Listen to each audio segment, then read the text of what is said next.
جب آگ کھا جائے تو پھر لکڑی کو لکڑی نہیں کہا جاتا، راکھ کہا جاتا ہے، کوئلہ کہا جاتا ہے، اس کی اصل باقی یعنی اسے کھائی جاتی ہے۔ تو حضور علیہ الصلوۃ والسلام فرمانے لگے جس طرح آگ لکڑی کو کھا جاتی ہے، فرمایا اسی طرح حسد نیکیوں کو کھا جاتا ہے، نیکیاں رہتی نہیں۔ حسد کرنے والے کے پاس نیکیاں یعنی ان کی اصل شکل موجود، کبھی بھی حسد نہیں کریں۔ اللہ کی تقسیم ہے، جس کو چاہے جب چاہے جتنا چاہے عطا کرے۔ اور چوتھی بات میرے بھائی، کبھی بھی بغض نہ پیدا کریں۔ بغض والے لوگ بے سکون رہتے ہیں۔ بہت ساری کمزوریاں ہمارے اندر ہوتی ہیں نا، پھر اللہ ہماری روزی تو نہیں نہ بند فرماتا، یہ تو نہیں کہتا کہ زمین سے نکل جاؤ۔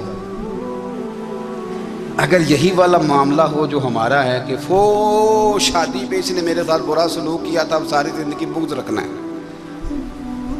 اگر یہی معاملہ فرشتے اللہ کی بارگاہ میں کہیں کہ یا اللہ اس نے فلانے دن شراب پی تھی، اب اس کو زمین میں نہیں رہنے دینا، نظام زندگی چلے گا؟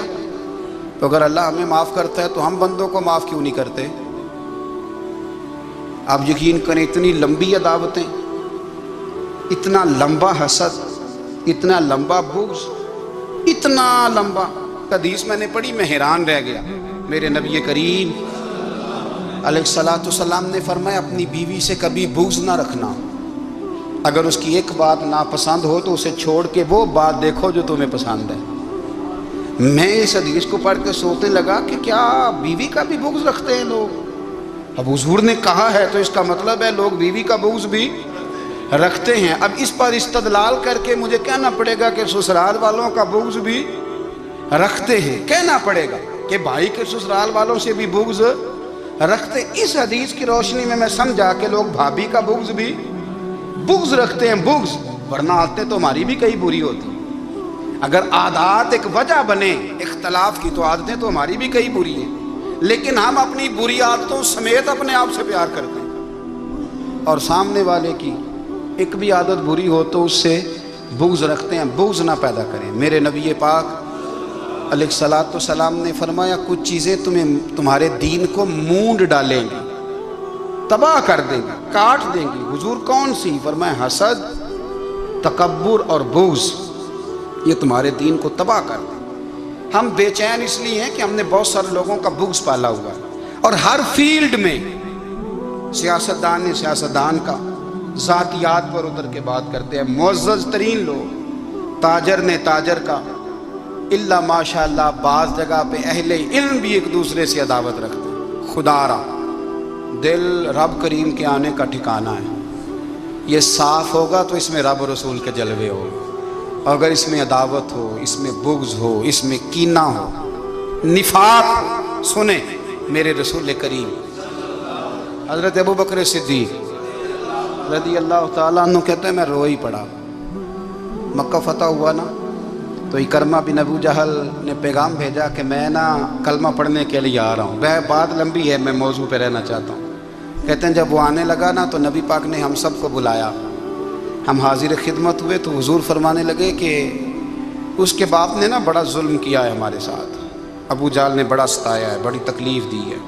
آپ مجھے بتلائیں کہ وہ ایک دفعہ کسی شادی پہ بحث ہوتی ہے بیوی کے بھائی کے ساتھ، پھر ساری زندگی اس بیچارے کو معافی، وہ 10 دفعہ گھر آتا ہے معافی مانگنے پر سوال ہی نہیں پیدا ہوتا، میں ہو مجھے ہی کہہ دیا، یعنی پھر میں مجھے ہی کہہ دیا آپ نے، اور میری شان میں بے ادبی، اور پھر میں معاف کر دوں؟ توبہ توبہ توبہ، یہ کیسے ہو سکتا ہے؟ میری ناک نیچی ہو جائے گی، اور آپ نے مجھے کہہ دیا، سوال ہی نہیں پیدا ہوتا۔ اور یہ رونا میں اکثر ہوتا ہوں کہ شادی والے دن داماد صاحب کا زیادہ دماغ خراب ہوتا ہے۔ جب چھوٹی سالی کی شادی ہوتی ہے نا، اس دن اس کو بخار چڑھتا ہے، کوئی اس کو کان میں کہتا ہے تیری عزت نہیں کر دے، اس دن اس کا دماغ خراب ہو جاتا ہے، بچے اٹھا کے نکل آتا ہے، وہ بیچارہ سسر منتیں کر رہا ہوتا ہے کہ تیری مہربانی آ جا، یہ عزت کرا رہا ہے۔ تو میں نے کہا احتجاج کر کے جو عزت کرائی جاتی ہے وہ عزت نہیں ہوتی۔ ہاں یہاں مانگ کے عزت لیتے ہیں لوگ، یہ احتجاج کی کوئی عزت ہے؟ آپ کے اندر کمالات اتنے ہوں کہ آپ کی عزت کرنے کو دل چاہے، یعنی مزہ آئے، یعنی لطف آئے، یعنی آپ دور بیٹھے ہوں تو کسی کا دل کرے آپ کو اسٹیج پہ بلانے کے لیے۔ یہ کیا بات ہوئی کہ چھائے جانا اور بھاگ کے آگے جانا؟ ان سے نکلیں۔